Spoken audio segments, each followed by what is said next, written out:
Assalamualaikum warahmatullahi wabarakatuh. Perkenalkan, saya Riza Pahlavi dari kelas MJ602, program studi S1 PJJ Manajemen Unsia. Selamat datang di presentasi saya yang berjudul Keberlanjutan Organisasi melalui Pemeliharaan Karyawan dan Tantangan Era 4.0. Izinkan saya membuka presentasi kali ini dengan sebuah quotes dari Richard Branson. Clients do not come first. Employees come first. If you take care of your employees, they will take care of your clients. So, ini menjadi dasar pentingnya pemeliharaan SDM dan keberlanjutan organisasi.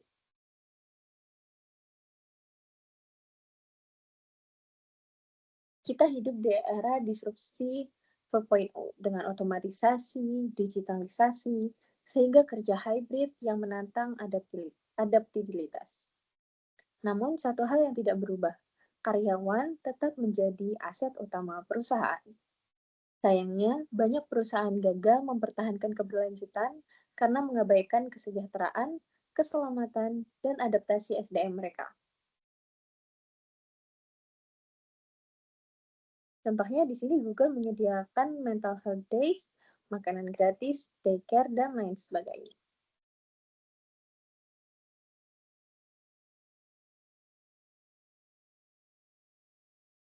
Apa yang dimaksud dengan pemeliharaan karyawan? Ini mencakup upaya organisasi dalam menjaga kesejahteraan fisik, mental, dan emosional karyawan, seperti kompensasi yang adil, tunjangan kesehatan, dukungan psikologis, hingga fleksibilitas dalam bekerja. Menurut Robin and Judge, karyawan yang merasa dihargai dan aman cenderung lebih loyal dan produktif. Jadi, kesejahteraan bukan soal baik hati, tapi juga strategi bisnis jangka panjang tentunya. Selanjutnya kita akan membahas tentang keselamatan dan kesehatan kerja atau K3. K3 adalah perlindungan terhadap karyawan dari potensi bahaya di tempat kerja. Tujuannya, menjaga keselamatan fisik dan mental pekerja, mencegah kecelakaan dan penyakit akibat kerja, meningkatkan efisiensi dan citra perusahaan.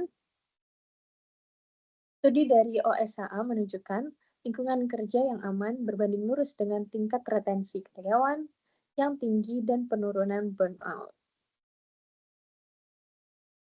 Nah, di sini kita mengambil contoh dari Astra yang mengadopsi sistem pelaporan near miss incident dan pengawasan yang ergonomi. Selanjutnya kita akan membahas tentang apa saja jenis gangguan K3 dan cara memitigasinya. Beberapa di antaranya ada gangguan berupa gangguan fisik, seperti kebisingan, pencahayaan yang buruk, atau ergonomi kerja yang buruk. Kemudian gangguan kimia, paparan bahan berbahaya, gangguan biologis seperti virus, bakteri, COVID-19 contohnya, dan juga gangguan psikososial, ya, antara lain tekanan kerja yang berat, konflik dengan rekan kerja, dan lain sebagainya. Nah, bagaimana kita memitigasi hal tersebut? Perlu adanya pelatihan rutin K3 dan simulasi evakuasi. Kemudian pemasangan sensor, APD, dan sistem deteksi dini atas kejadian kecelakaan dalam bekerja. Kemudian kebijakan work-life balance dan fleksibilitas bekerja, serta audit lingkungan kerja secara berkala.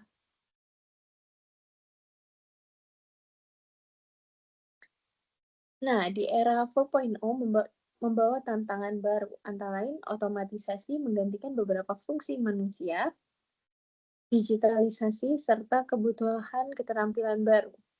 Kemudian pola kerja menjadi hybrid atau remote, kebutuhan kompetensi digital yang tinggi.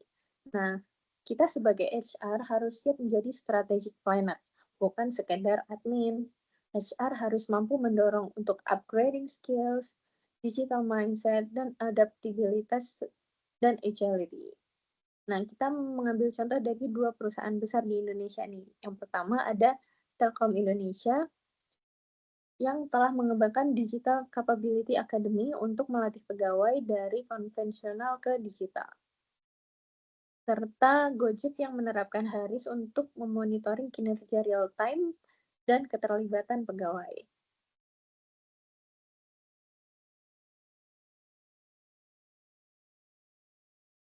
Nah, sebelum ke kesimpulan, kita akan membahas implementasi nyata dari MSDM di era 4.0 ini. Beberapa implementasi nyata di manajemen SDM di era 4.0 antara lain munculnya People Analytics untuk menganalisis data karyawan untuk keputusan berbasis bukti. Kemudian teknologi e-learning untuk mendorong pembelajaran yang berkelanjutan, serta flexible working arrangement untuk mengombinasikan kerja on-site dan remote, serta digital wellness program. Program untuk mengelola burnout akibat beban kerja digital.